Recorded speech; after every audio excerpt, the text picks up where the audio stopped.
Karon pa ta na kaagi ani, di ba? Pila na ta ka pasigarbo sa Subo. Hasta ang may karon gisabotahe pa.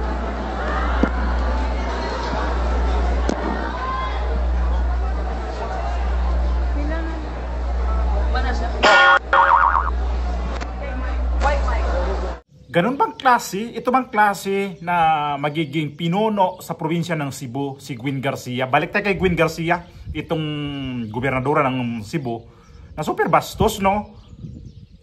Pinauna ko lang yun, na hinablot niya yung microphone kasi nga daw sabutahe. Ganito bang klase? Mamuno ka ng probinsya ng Cebu, tapos pag ganitong panahon ng kampanya, puntahan mo yung mga tao para ikampanya mo na gusto mong ikaw ang mamuno sa kanila, tapos ganito ka bastos. Di ko ma-imagine, halimbawa ako, no? Ako kandidato. Tapos nakikisuyo tayo niyan sa mga boto ng mga tao sa probinsya sa Cebu. Halimbawa, hindi ako taga Cebu, ha. Hindi ako taga Cebu. Na may ako na bubuto kay Gwin Garcia. Pero pag akong taga Cebu, never ko ibubuto ito. Nunca, sa Espanyol pa. Nunca ko itong ibubuto, itong klaseng politiko na super bastos. At ito yung susunod na video. Susunod pa dito, ha. Ipasok ko to yung video niya na hinablot niya, na galit siya. Kasi nga, sinabotahe siya. Nawala ng boses ang microphone. Pasok ko muna. Tagaan ko ni mong tingog, dili. Basta ang may karon isabotahe pa. Panagtago Kasilaw. Karon pa ta na kaagi ani, di ba? Pila na ta ka pasigarbo sa Subo. Hasta ang may karon isabotahe pa.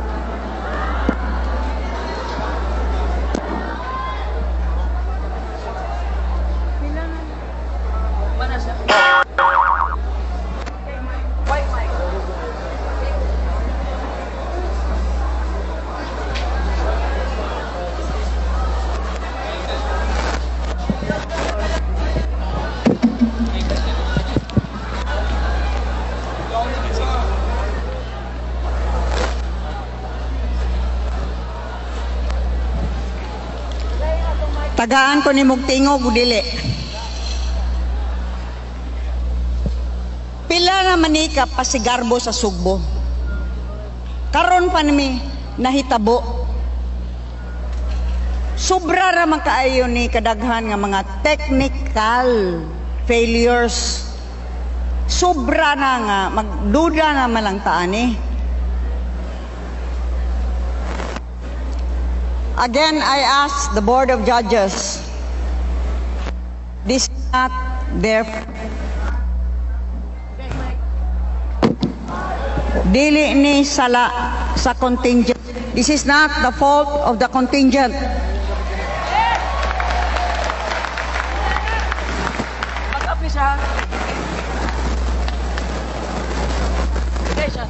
If you have any shame at all, Alberca,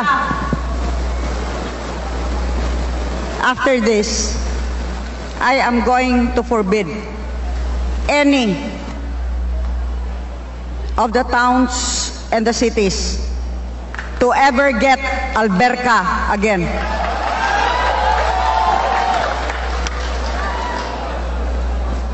Redeem whatever shed of dignity you can have. Wa na gyud.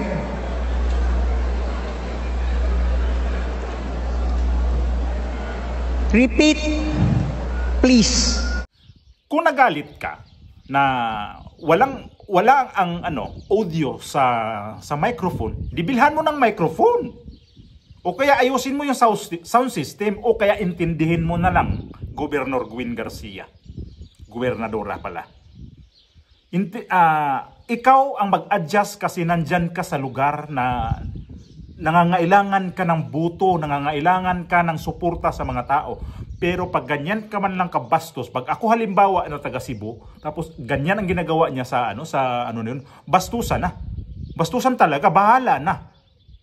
Ako, halimbawa, nakikita ko, tapos ano sa event, halimbawa, no? Tapos ganun siya kabastos na, halimbawa, akong nag-operate doon, bastusan na talaga. Huwag mo kaming bastusin kasi ikaw nakikisuyo na gusto mong maglingkod sa amin. Tapos nakalingkod ka na, sino ka ba para mangbastos ka sa mga tao? Tama ba? Pag ito yung iboboto nyo, itong darating na halalan, ay nako, palagay ko, magiging dihado kayo nito. Medyo luka eh. Sa Espanyol pa, luka. Alam niyo luka? May paka-lukarit ba utak niya? Buang ba? Sabi pa, buang to siya. Di ko to tawgon nga unsa pa. Buang nga klase nga gobernadora. Doon ka sa event, makisuyo ka. O, microphone natin hindi nag-function ng maayos. So, ito, istorya na lang siya ng maayos, hindi yung sinabutahe ko dito. Pati microphone dito, hindi tayo magkariningan dito. Huwag ka na magsalita. Kung totoong professional ka, abogada ka pa naman. Gobernadora, abogada ka, professional ka. Pero sa ganyang attitude mo, nawala ang aking respeto sa mga ganyang klaseng tao. Pag once nga ikaw ay isang professional, respetadong tao, dapat ipakita mo kung dapat ka bang irespeto sa mga tao. Ganyang klase na pamumuno na sa Cebu, buti na lang din, palitan nyo na lang yan. Palitan nyo na lang yan. At ito, buti nga sa kanya. Buti nga sa kanya. Itong DYHP, itong host nila na si Atty. Banyok, talagang binira siya. Kasi nga, noong ayaw pumalakpak ng mga tao, gusto niya yung mga tao na papalakpak talaga kay BBM. Ito yung video. Pero pakiusap lang, huwag nyo nang iboto, pakisuyo lang. Pakisuyo lang naman pag ganyan kabastos.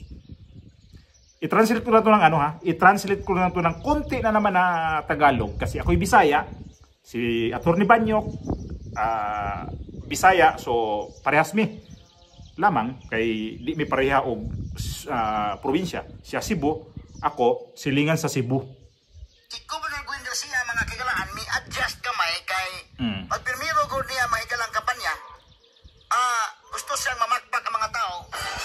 Kay katugong sa Negros mahigalang ibig sabihin, si Governor Gwen Garcia nag-adjust ng kaunti kasi nga nangyari din to sa Negros Oriental na sa gobernador doon na kandidato. Nag-adjust siya ng konti kasi nga ito BBM, tapos yung niya, ang mga tao doon Maki Duterte. Pakinggan nyo na lang. Ingon man tong ilang governor dito may gala si Sargabia, Sagarabia, asa ni? Siya eh. Sako Sagarabia, kita na unsa naman akong paglitok ini. Ito yung tinutukoy muna niya, itong Sako Sagarabia sa Dumaguete. Ito yung parting Negros Oriental na hindi pumalakpak ang mga tao nung doon si BBM. Kaya lang nagpilipit yung dila niya, kahit sino, kahit ako eh. Ayan siya Kaingon Chaco, matay mingaw man. Ayan siya ang gobernador na yan. Compare mahigala. Ang kini si Chaco wa pa ni mahigala mo change route. Si Gwen nakabantay siya mura og kinis Gwen no medyo tan-aw niya mura alanganin man ning arita agis pikas. Mi ulo adjust po si. Pero ito daw ang gobernador na to, hindi nag-change route. Ibig sabihin, hindi pa nagpalit ng ruta. Pero si Gwen nakaramdam na nag-iba daw yung pakiramdam niya na ang mga tao parang hindi kumagat sa kanya mga sinasabi, nagpalit ng ruta. Unahon ta sa kamay mahigala si Sagar Bariade. Unahin daw niya si Sagar ako rin eh. Basta yung sa Negros. Ito. I'm not gonna take much of your time because kay Balogyo ko, you are all excited to hear what he has to say para kanato tanan. I would just like to say, isagit ra nato. Okay ra ba? BBM! BBM! Isigaw na lang natin, ha? BBM! Okay na ba sa inyo? Sisigaw natin, BBM! Pakinggan nyo, walang sumagot, walang sumabay. BBM! Dungan ta, BBM! Watay mingaw man.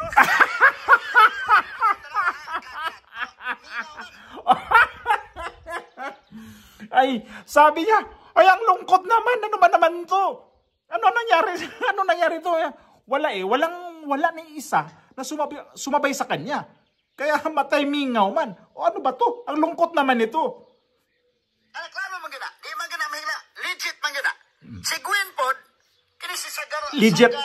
Legit naman talaga yan, yung pagkasabi. Tanaw niya, iya ging gisungasong. Pero si Gwen, tanaw niya, murabag, testing the water ba? Pag tuslo ni Gwen sa tubig, uy, init man. Nangitas. Oh, si Gwen daw, iba. Nung pagsawsaw niya sa tubig na medyo mainit man. Oh, kinuha yung kamay. Iba to So, nag-iba na yung utak ni Gwen. Ayan. Taglay pamaagi, Naghanap ng ibang paraan. Primero ni Gwen, ingon si Gwen, pagpag mo, basta mo iskot na BBM, nga kuan, medyo lahi ang mga tao, tawa, paminaw nga, minsan pagpag mo, punta na ba mo? Ayan na. Tuig 2022, gipaluyhan ta ang usa ka kandidato nga gani nakaiusa ang boto sa mga Suguanon. Ibig sabihin na itong election to noong 2022. Year 2022, nag-ipon tayo nito na suportahan natin ang kandidatura nito si Bongbong Marcos. Pakinggan nyo. Kay ang Subo, Kaya- mamimihatag sa labing dako nga botos sa tibuok Pilipinas. Ang Cebu daw ang nagbigay ng pinakamalaking boto kay Bongbong Marcos during the time ng 2022 sa buong Pilipinas. Ang alam kaniya, Para sa kanya, over 1.5 million votes. over 1.5 million votes ang binigay ng Cebu kay Bongbong Marcos. Over 1.5 million Cebuanos chose and made Ferdinand Marcos Jr. the 17th President Walang pumapalakpak of the nito. Philippines. Mahina. Pagpag. Oy, kamo ba? Namutara ba mo halapatpat?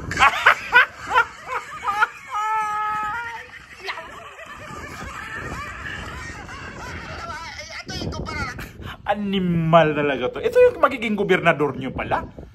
Ano to Parang may saltik sa utak, no? Yung saltik. Ano to, may bakukang? Puriyagaba lang talaga. Ito ba talagang klaseng magiging ano nyo? Magiging gobernador nyo? Abe? At dalawa, paminaw mo, huwag mo lagi na ako ingon. Ikaw, Gob, Gwen, ako tambag lang ni mo, Gob. Pagningamot, naghimo na, Gob. Ay na lang apil-apila na sa BBM, ay na lang kayo apil-apila dito sa taas nga.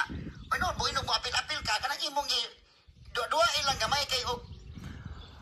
Sabi ni Atty. Banyok, ikaw ba, Gobernador Gwen, wag mo nang isali yung sa taas, si BBM. Wag mo na isali yan. Kung gusto mo talaga, ilaro mo na lang.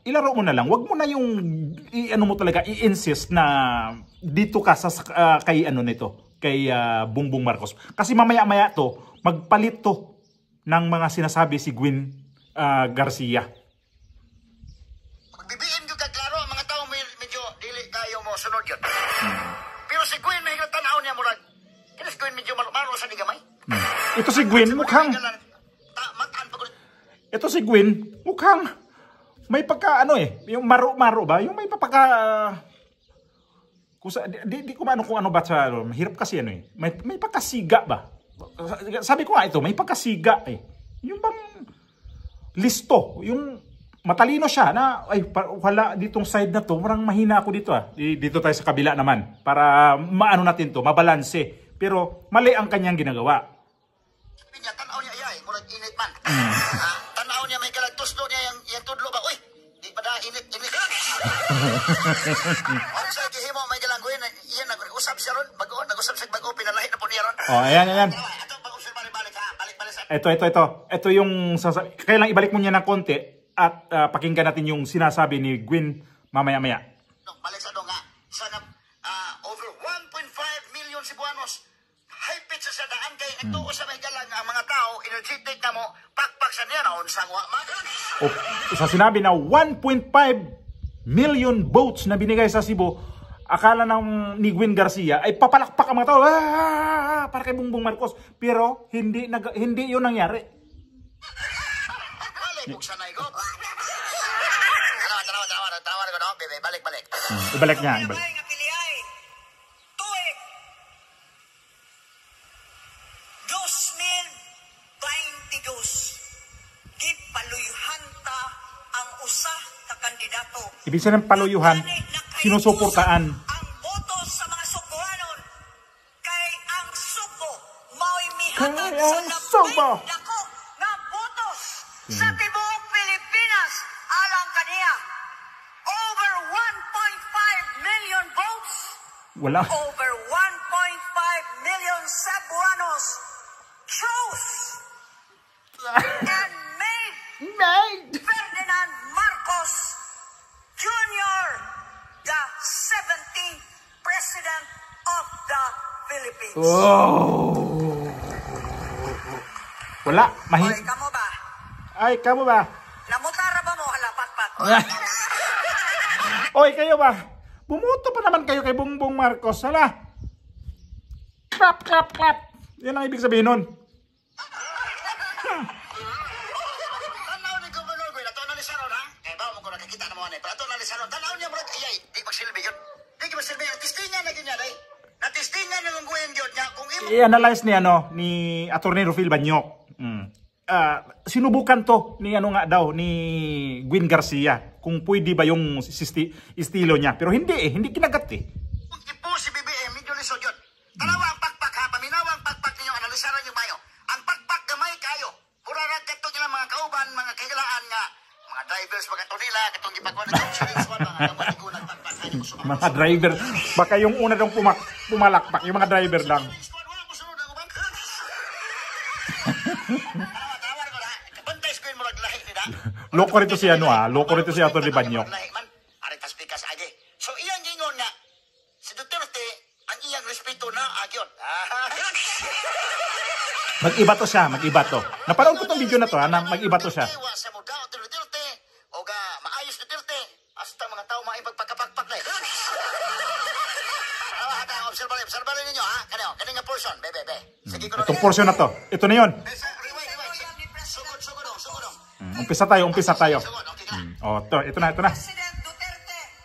Ayun na. O kinsay loyal ni President Marcos kay wa man mudagan ning silang duha. No. Sila na di ay. Sino ba ang loyal sa dalawa? Itong dalawa kasi ngayon hindi man tumakbo.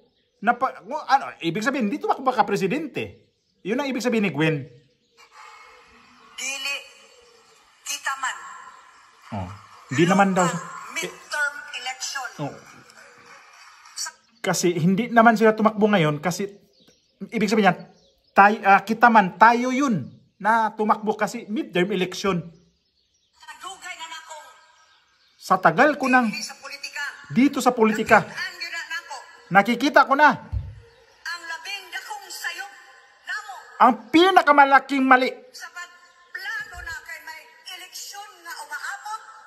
Ang giplano na ang sunod nga eleksyon. Makalim Ito yung pinakamalaking mali sa plano kasi itong midterm election mayroon pang pinaplano sa sunod 2028 election. Yun ang ibig sabihin nito. tangadak unta usa kini. O kailangan manalo muna ito. Kailangan manalo muna itong midterm election bago isipin yung 2028. Yun ang ibig sabihin nito. Imagine, nangangampanya pa lang midterm election pero ang iniisip ni Gwen Garcia by 2028 na, siya lang nagsabi niyan. Di nga akong mensahe. Dili lamang kaninyo sa tanan. Dito pa yung message ko. Nag-away-away na ra ba? Yung message ko hindi to para sa inyo, para sa lahat to kasi nag-aaway-away na lahat.